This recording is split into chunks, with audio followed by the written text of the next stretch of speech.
Buenos días, mis amados hermanos y hermanas. Para mí es un privilegio estar con ustedes de nuevo en esta ocasión.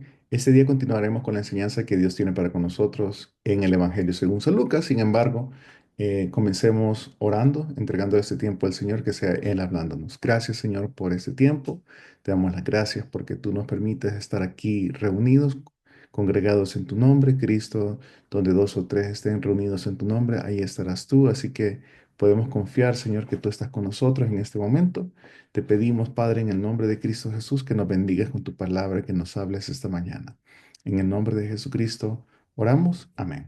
Y bueno, mis hermanos, entonces vamos a comenzar con el capítulo 24 del Evangelio según San Lucas. Y este capítulo nos introduce el evento más glorioso de la historia, la resurrección de nuestro Señor Jesucristo. Pero antes de llegar a la victoria sobre la muerte, es importante recordar los acontecimientos que precedieron, perdón, este evento, especialmente su sepultura, lo que vimos en la sesión anterior, la cual no fue un detalle sin importancia, sino que fue el cumplimiento exacto del plan soberano de Dios. Después de la muerte de Jesús en la cruz, José de Arimatea, un miembro del Sanedrín, que esperaba el reino de Dios, pidió el cuerpo de Jesús a Pilato y le dio sepultura en un sepulcro nuevo excavado en la roca que era de propiedad de él. Juntamente con Nicodemo, envolvió el cuerpo en lino y lo preparó con especias aromáticas. Este acto no solo mostró su amor y respeto por el maestro, sino que también cumplió la profecía de Isaías 53:9. ¿Cuál era esa profecía? En donde se decía que el siervo de Dios sería sepultado con el rico en su muerte. Mientras tanto, las mujeres que seguían a Jesús fueron testigos de dónde fue colocado su cuerpo, y debido a la llegada del día de reposo, esperaron hasta después del sábado para completar la preparación del entierro. En este punto parecía que la historia de Jesús había llegado a un fin. Los discípulos estaban temerosos, los líderes religiosos creían que habían logrado su propósito y las mujeres estaban preparadas para honrar a su maestro fallecido. Sin embargo, lo que sigue en Lucas 24 transformaría el dolor en gozo, la derrota en victoria y la muerte en vida.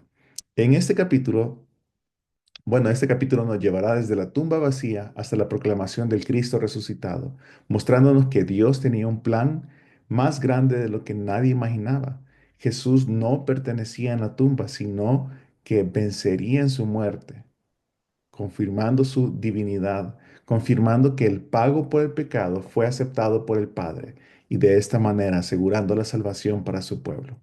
La resurrección es el eje central del Evangelio. Si Cristo no hubiera resucitado, su muerte habría sido en vano y nuestra fe no tendría fundamento, así como lo dice el apóstol Pablo en 1 Corintios 15:17. Y si Cristo no ha resucitado, la fe de ustedes es falsa, todavía están en sus pecados. Entonces, porque Él resucitó y vive, tenemos la certeza de la vida eterna y la victoria sobre el pecado. Con este contexto en mente, Lucas 24 entonces nos invita a descubrir la tumba vacía, a caminar con los discípulos en el camino de Maús y a escuchar la gran comisión del Señor resucitado. Que nuestro corazón, mis hermanos, se llene de asombro y gratitud al leer este capítulo, porque en él encontramos la prueba final de que Jesús es el Salvador prometido y el Rey victorioso. ¿Sí? Entonces vamos a comenzar con el versículo 1 de Lucas 24, ¿sí? Entonces vamos a ver en esta mañana la resurrección. Pero el primer día de la semana, dice, recuerden que yo se lo estoy leyendo en la Nueva Biblia de las Américas. Dice, pero el primer día de la semana, al rayar el alba, las mujeres vinieron al sepulcro trayendo las especias aromáticas que habían preparado. Y antes de seguir, volvamos a leer lo que estaba en el versículo 55 y 56 del capítulo 23, que dice, y las mujeres que habían venido con Jesús desde Galilea siguieron detrás y vieron el sepulcro y cómo fue colocado su cuerpo. Cuando regresaron, prepararon especias aromáticas y perfumes, y en el día de reposo descansaron según el mandamiento. Jesús fue crucificado el viernes o el jueves, según algunos relatos. Después de ser sepultado, la tumba fue sellada y protegida por soldados romanos. ¿Dónde está eso? Vamos a Mateo, capítulo 27, versículos 62 al 66. Mateo 27, 62 al 66 dice así: Al día siguiente, que es el día después de la preparación, se reunieron ante Pilato los principales sacerdotes y fariseos y le dijeron, Señor, nos acordamos que cuando aquel engañador aún vivía, dijo, después de 3 días resucitaré. Por eso, ordene usted que el sepulcro quede asegurado hasta el tercer día, no sea que vengan sus discípulos, se lo roben y digan al pueblo, Él ha resucitado de entre los muertos. Y el último engaño será peor que el primero. Pilato les dijo, una guardia tienen, vayan, asegúrenlo como ustedes saben. Y fueron y aseguraron el sepulcro, y además de poner la guardia, sellaron la piedra. Entonces, de esta manera podemos constatar que el sepulcro se mantuvo sellado y protegido hasta que fue descubierto por las mujeres en el primer día de la semana, muy de mañana, y que la entrada a la tumba estaba bloqueada por una piedra pesada circular que se cree se deslizaba entre un canal, de manera que solo varios hombres fuertes podían moverla. Esto era hecho para asegurar que nadie molestara los restos. Entonces, el día de reposo terminaba oficialmente al atardecer del día sábado, después de lo cual las mujeres podían comprar especias, por lo que las mujeres habían tenido horas de oscuridad para completar sus preparativos antes de dirigirse la siguiente mañana al sepulcro. Al tener que dejar el cuerpo de Jesús en la tumba antes del atardecer, esto cuando todavía el día de reposo comenzaba, ellas no pudieron terminar de prepararlo. O sea, Marcos 16:1 dice que compraron más especias cuando pasó el día de reposo. O sea, después del atardecer del sábado. Marcos 16:1 dice, pasado el día de reposo, María Magdalena, María de la madre de Jacob y Salomé compraron especias aromáticas para ir a ungir el cuerpo de Jesús. Así que las mujeres habían decidido preparar ellas mismas el cuerpo de Jesús para su sepultura y probablemente fueron a la casa de cada una de ellas, ya que el cuerpo de Jesús fue preparado apresuradamente, perdón, fueron a la casa de una de ellas, ya que el cuerpo de Jesús fue preparado apresuradamente para la sepultura por José de Arimatea y Nicodemo. Por eso mismo, regresaron el domingo para completar adecuadamente el trabajo apresurado que se llevó a cabo justo después de la muerte de Jesús y así culminar la tarea interrumpida por el día de reposo.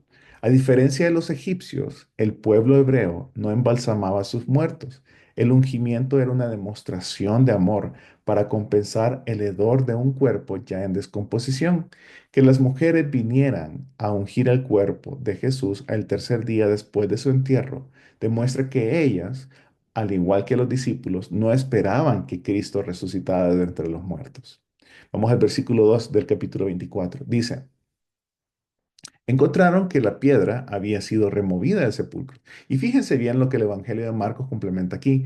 Marcos 16:3 dice, y se decían unas a otras, ¿quién nos removerá la piedra de la entrada del sepulcro? Esto nos dice que las mujeres discutieron el problema de qué hacer con la piedra de la entrada del sepulcro y que es solamente Marcos quien relata esta conversación camino al sepulcro. Las mujeres se dieron cuenta de que no llevaban con ellas ningún hombre para quitarle de la entrada del sepulcro esa piedra pesada, dado que la última vez que habían visitado la tumba era el viernes por la tarde. No sabían que el día sábado había sido sellado el sepulcro y colocado un guardia en la entrada. En el siglo primero, una tumba excavada en la roca se cerraba rodando una piedra frente a la entrada. Marcos 15:46, lo pueden buscar ustedes atentamente. Marcos 15:46.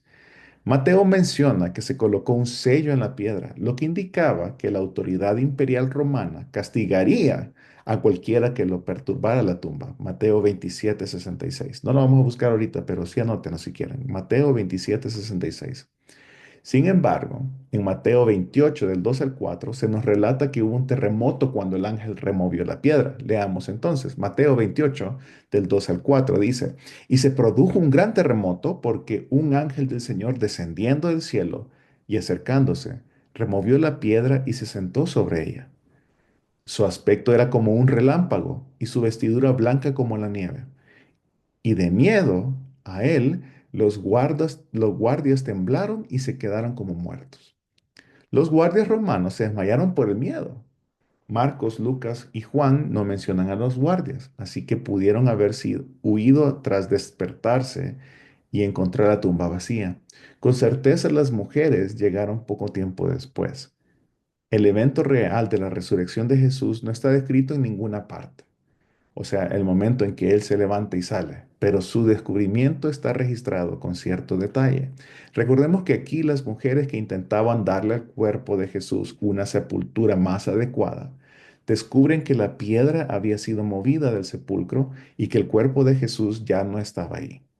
La piedra no fue removida para dejar salir a Jesús. Recordemos que el Evangelio de Juan, específicamente en el capítulo 20, versículo 19, se nos dice que Jesús en su cuerpo resucitado podía atravesar barreras materiales, paredes. La piedra fue removida para que otros pudieran atestiguar lo que había dentro y fueran persuadidos de que Jesús había, de hecho, resucitado de entre los muertos. Lucas 24:3 dice, y cuando entraron, no hallaron el cuerpo del Señor Jesús. John Trapp, un comentarista, dice acerca de esto, estas mujeres vinieron primero por una maravillosa providencia antes de que los apóstoles para acabar con la mentira hecha por los sacerdotes, la mentira que decía que los discípulos habían robado el cuerpo. Versículo 4 del capítulo 24 de Lucas.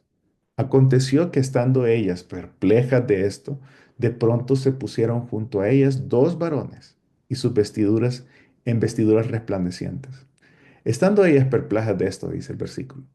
Una vez que las mujeres vieron la piedra removida y la tumba vacía, su reacción inmediata fue de estar perplejas. O sea, no habían guardias, aunque había un sello real en la piedra, no habían guardias. ¿Quién pudo haber movido semejante piedra? ¿Quién entonces pudo haber removido semejante piedra? Y es que ellas no esperaban encontrar una tumba vacía. Esto demuestra que los relatos de la resurrección no pueden ser el resultado de ilusiones. Ellas ni siquiera esperaban que esto pasara. Entonces, de pronto se pusieron junto a ella dos varones de vestiduras resplandecientes, dice el versículo. Obviamente, estos dos seres eran ángeles, mensajeros espirituales de Dios, enviados por Dios y aparecen en forma de hombres, pero su vestimenta brillante indica que no eran seres humanos. Y fíjense qué curioso, de la misma manera que los ángeles anunciaron el nacimiento de Jesús en Lucas 2, también anunciaron la resurrección de Jesús. El anuncio de su nacimiento fue a un grupo pequeño de personas humildes, consideradas poco importantes por la cultura. Sin embargo, su resurrección también, anunciada por ángeles, fue anunciada a pocas mujeres. Y solo en Lucas se menciona que eran dos ángeles. Marcos 16:5 solo mencionó al ángel que habló. Todas estas pequeñas diferencias entre el relato del Evangelio son conciliables. Este es un resumen de los acontecimientos de la resurrección compilados de los diferentes relatos de los cuatro evangelistas. Dice, entonces, en primer lugar se encuentra la piedra removida. En segundo lugar, las mujeres entran en la tumba, pero la encuentran vacía. Cuando aún estaban en la tumba, los ángeles aparecen de repente. El ángel que habló les recuerda las promesas de Jesús. Luego las envía a buscar a Pedro y los discípulos para contarles que Jesús ha resucitado. Las mujeres entonces hicieron lo que se les dijo. Los discípulos no creyeron al principio, pero corrieron a la tumba. Juan llegó primero, pero Pedro le procedió al entrar a la tumba. Le precedió. Vieron los lienzos intactos pero vacíos, prueba que Jesús había resucitado. Se fueron de inmediato. Entre tanto, María Magdalena regresó a la tumba y mientras estaba llorando afuera, Cristo se le aparece de repente. Esa fue la primera aparición. Poco después de ello, salió al encuentro de las mujeres en el camino y luego ese mismo día se les apareció a dos discípulos en el camino de Maús. Todo esto lo vamos a ver obviamente en el restante capítulo 24, pero es para que podamos reconciliar todos los eventos que comentan los cuatro evangelios. Vamos al versículo 5 del capítulo 24 de Lucas. Estando ellas aterrorizadas e inclinados sus rostros a tierra, ellos le dijeron, los ángeles le dijeron a ellas, ¿por qué buscan entre los muertos al que vive? Qué pregunta tan asombrosa. No dicen simplemente el resucitado, sino el que vive. Comparemos este texto con Apocalipsis 1:18. Apocalipsis 1:18 dice así, y el que vive y estuvo muerto, pero ahora estoy, perdón, y el que vive y estuve muerto, pero ahora estoy vivo por los siglos de los siglos y tengo las llaves de la muerte y del Hades. De este mismo ser estamos hablando, mis hermanos. La sorpresa expresada en esta pregunta implica que era completamente incongruente que Jesús estuviera ahí, como si, aunque hubiera pasado por la muerte, era imposible que la muerte lo retuviera. Miren lo que dice Hechos 2:24, perdón. Hechos 2:24 dice, pero Dios lo resucitó, poniendo fin a la agonía de la muerte, puesto que no era posible que él dejara bajo el dominio de ella, que él quedara bajo el dominio de ella. Esa era una pregunta maravillosamente lógica. Los ángeles parecían casi sorprendidos de que las mujeres estuvieran sorprendidas. Después de todo, los ángeles habían escuchado lo que Jesús había dicho acerca de su resurrección y sabían que las mujeres también lo habían escuchado. Naturalmente se preguntaban por qué las mujeres estaban sorprendidas. Es como si los ángeles dijesen, Jesús, Jesús no debe ser considerado como muerto, por lo tanto, no deben de buscarlo entre los muertos. La pregunta de los ángeles hizo un punto válido. Los que viven no se encuentran entre los muertos. No debemos esperar la vida espiritual entre aquellos que no la tienen.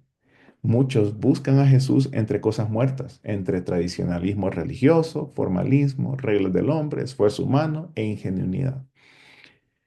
No encontramos a Jesús solo donde hay vida y resurrección. Encontramos a Jesús en su palabra, donde Él es adorado en espíritu y en verdad, según su espíritu y la palabra que el espíritu inspiró. Lucas 24:6 dice, no está aquí, sino que ha resucitado. Acuérdense como les habló cuando aún estaba en Galilea. Como los ángeles recuerdan a las mujeres, Jesús les dijo repetidamente a sus seguidores que era necesario que Él sufriera, muriera y resucitara al tercer día. Lo dijo varias veces en varios versículos. No vamos a detenernos ahí hoy. Este era el plan soberano de Dios anunciado en el Antiguo Testamento. No está aquí.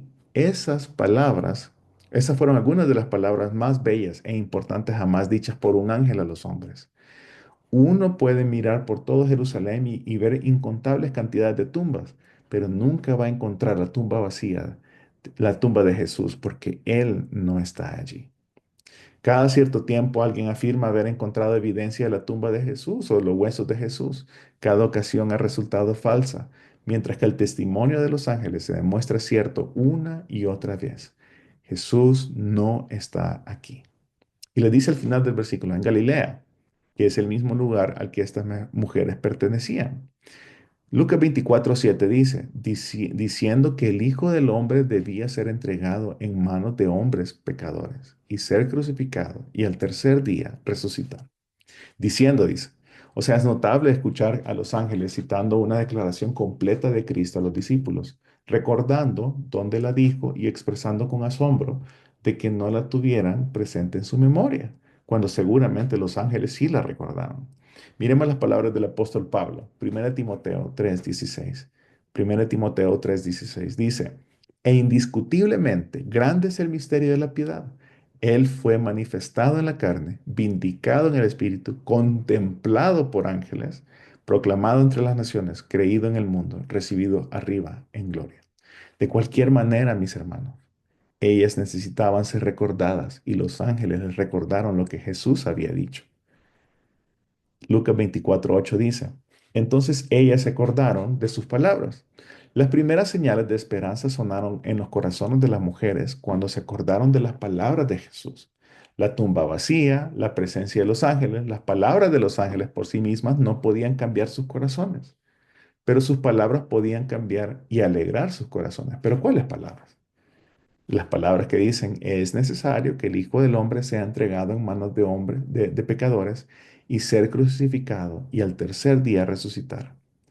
Para las mujeres debe haber parecido que había pasado mucho tiempo desde que Jesús dijo estas palabras. Vamos a Lucas, capítulo 18, versículos 31 al 33. Y recién había sido hace una semana. Dice el versículo 31.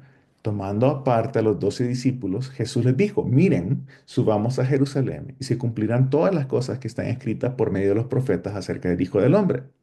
Versículo 32 dice, pues será entregado a los gentiles y será objeto de burla, afrentado y escupido.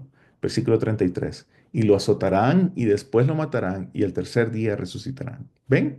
Ahí están las palabras que los ángeles les recordaron a las mujeres. Lucas 24:9. Y regresando del sepulcro, anunciaron todas estas cosas a los 11 apóstoles y a todos los demás. Entonces las mujeres que vieron la evidencia de la resurrección de Jesús y recordaron sus palabras, estaban tan emocionadas con lo que parecía ser la noticia más maravillosa posible, que Jesús estaba vivo y que había triunfado sobre la muerte. Ellas no estarían emocionadas si Jesús hubiera de alguna manera milagrosa sobrevivido a los eventos de la cruz. La noticia de que estaba vivo significaba mucho más para ellas que el saber que Jesús era un sobreviviente. Significaba que Él, que Jesús, era un vencedor sobre la muerte y que era todo lo que esperaban y aún mucho más. Y pero dice el versículo también al final, todos los demás.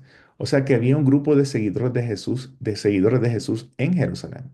Es decir, además de los 11 apóstoles, habían otros discípulos, en su mayoría de Galilea, que se encontraban en Jerusalén probablemente por la Pascua.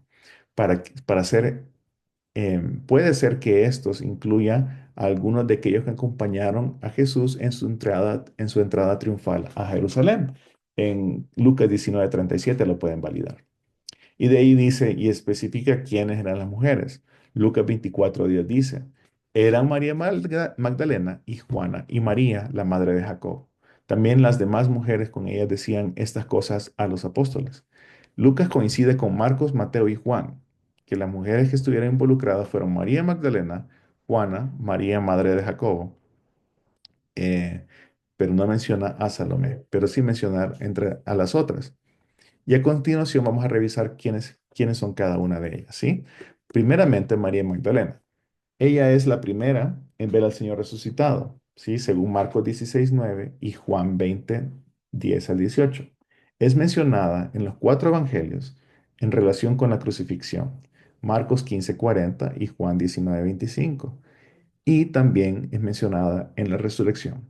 Pero fuera de eso, solo es mencionada en Lucas 8:2, donde se dice que Jesús había expulsado de ella 7 demonios. Lucas 8, del 1 al 3 dice, poco después, Jesús comenzó a recorrer las ciudades y aldeas, proclamando y anunciando las buenas nuevas del reino de Dios. Con él iban los 12 discípulos y también algunas mujeres que habían sido sanadas de espíritus malos y de enfermedades. Llamada la Magdalena, perdón, María llamada Magdalena, de la que habían salido 7 demonios, Juana, mujer de Chuza, mayordomo de Herodes, Susana y muchas otras que de sus bienes personales contribuían al sostenimiento de ellos. ¿Sí? Entonces ya vimos a la primera mujer que es mencionada. Segunda es María, que es la madre de Jacobo. María, madre de Jacobo, solo es mencionada en conexión con las apariciones de Jesús en la resurrección. Ella era aparentemente la madre de uno de los apóstoles, Jacobo el menor, o sea, no Jacobo el hermano de Juan. Ella es la otra María, la mujer de Cleofas. En Juan 19:25 se menciona. Por eso los soldados hicieron esto, y junto a la cruz de Jesús estaba su madre y la hermana de su madre, María, la mujer de Cleofas, y María Magdalena. Como les mencionaré, esta María fue la madre del apóstol conocido como Jacobo el Menor y de José. Miran Marcos 15:40. Dice, habían también unas mujeres mirando de lejos, entre las que estaban María Magdalena, María, la madre de Jacobo el Menor y de José, y Salomé. También se menciona Juana. Juana, su esposo era el intendente de Herodes, ¿sí? Pueden ver ahí en el capítulo 8 versículo 3 también, María, la madre de Jacobo. Estas nunca son especificadas o identificadas con precisión, pero con respecto a Juana, Lucas menciona que Juana y otras mujeres estuvieron presentes ahí también, ¿sí? Juana es mencionada como lo leímos en Lucas 8:2 también. Era una de las mujeres que acompañaba a Jesús y proveía para sus necesidades. Y también como lo vimos en Lucas 8:3, era la esposa de Chuza, un intendente que ayudaba a Herodes, ¿sí? Que ayudaba a Herodes, sí, ahí está. También Salomé, ¿sí? Salomé se menciona en Marcos 15:40 al 41, que dice, había también unas mujeres mirando de lejos, entre las que estaban María Magdalena, María, la madre de Jacobo, el menor, y de José, y Salomé. El versículo 41 dice, las cuales cuando Jesús estaba en Galilea lo seguían y le servían y había muchas otras que habían subido con él a Jerusalén. Estas mujeres anteriormente mencionadas por nombre, al igual que otras que no fueron mencionadas por nombre, recibieron el privilegio de ser las primeras en contarles a otros acerca de Jesús resucitado. Vamos al versículo 11 entonces de Lucas 24. Dice, a ellos estas palabras les parecían como disparates y no las creyeron. A pesar de su emoción, el testimonio de las mujeres no fue creído. De hecho, para los apóstoles, las palabras de ellas les parecían locura.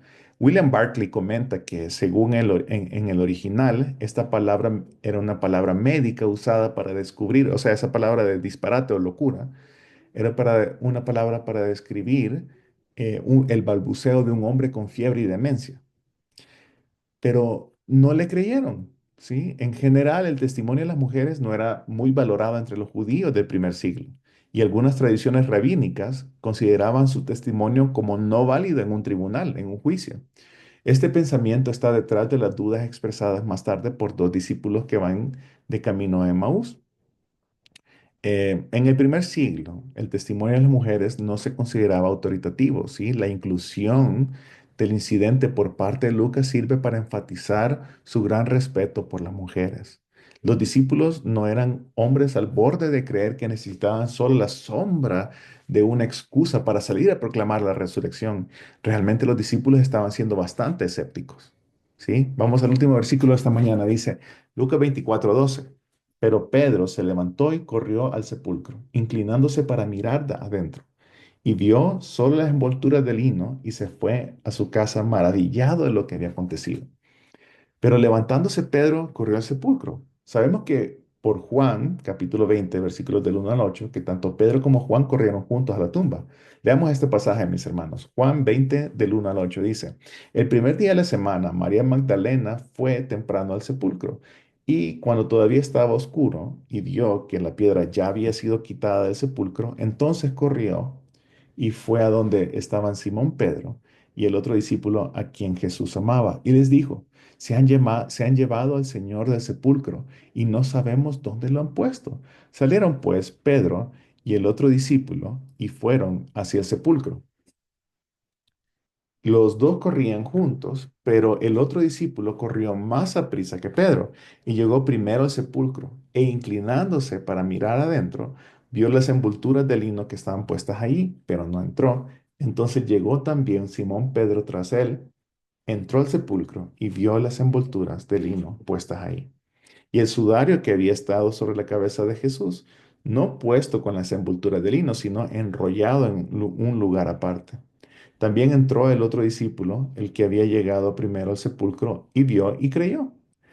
Entonces, ellos vieron los lienzos del sepulcro, pero no como si hubiesen sido arrancados de una lucha. Vieron los lienzos de Jesús puestos en un orden perfecto, estaban enrolladitos, como si un cuerpo simplemente hubiese pasado a través de ellas. Cuando Juan vio esto, él creyó y Pedro se maravilló. Ellos no habían visto a Jesús resucitado, pero sabían que algo poderoso había pasado para causar que el cuerpo dejara atrás los lienzos de esa manera. Pedro y Juan observaron lo que había en la tumba y Juan creyó, según Juan 20, capítulo 20, versículo 8. Esto nos dice que Pedro analizó la situación. Él sabía que algo espectacular había pasado debido a la condición en la que se encontraban las ropas de la sepultura, pero porque se habían olvidado de las palabras de Jesús. Él aún no entendía ni creía de la manera en que Juan lo había hecho. Vio las envolturas de lino por sí solas, y ese detalle desmiente la falsedad del rumor propagado más tarde por el Sanedrín de que el cuerpo de Jesús había sido robado.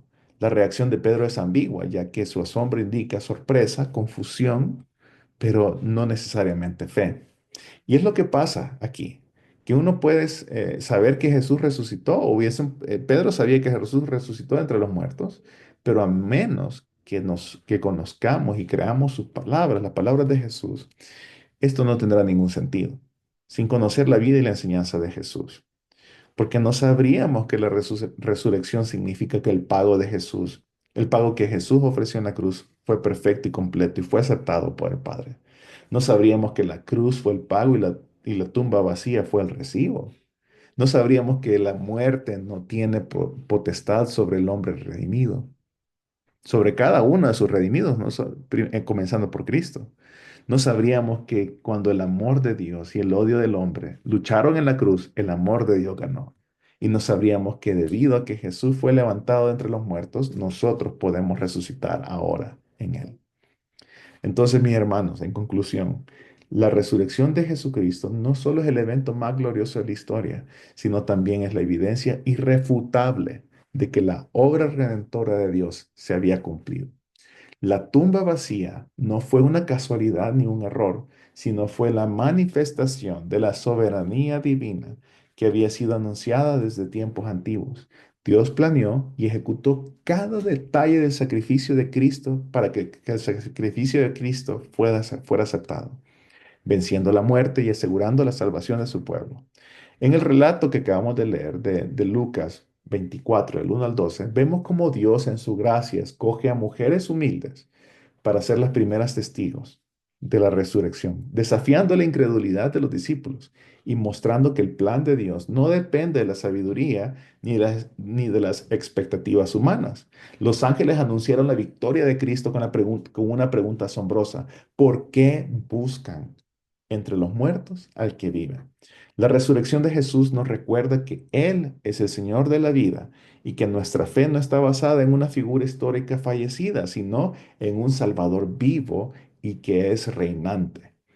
Pedro y Juan corrieron al sepulcro y encontraron solo las vendas de lino, lo que confirmó que la resurrección no fue un engaño ni un robo del cuerpo. Dios orquestó cada detalle para que no hubiera duda de que Cristo había resucitado tal como Él lo había prometido.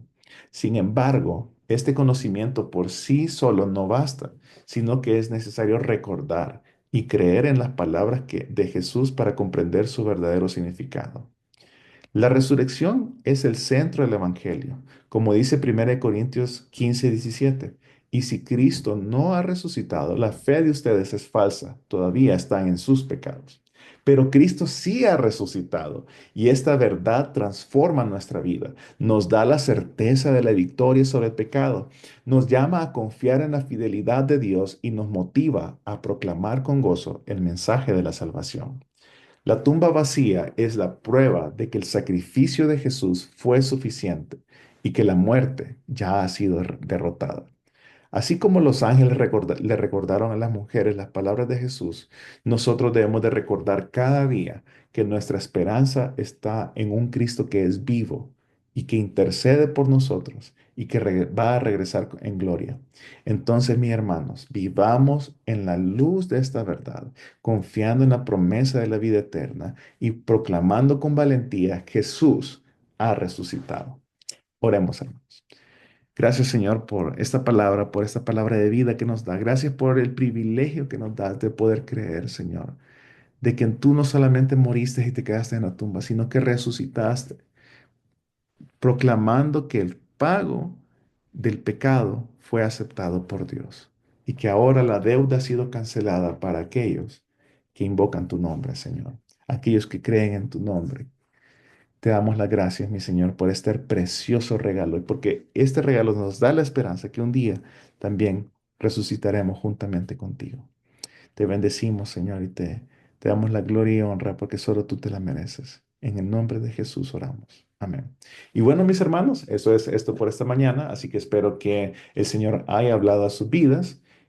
Pido que el Señor sea protegiéndolos y cuidándolos durante esta semana. Nos vemos en un par de semanas, mis hermanos. Un abrazo. Hasta El Salvador. Cuídense.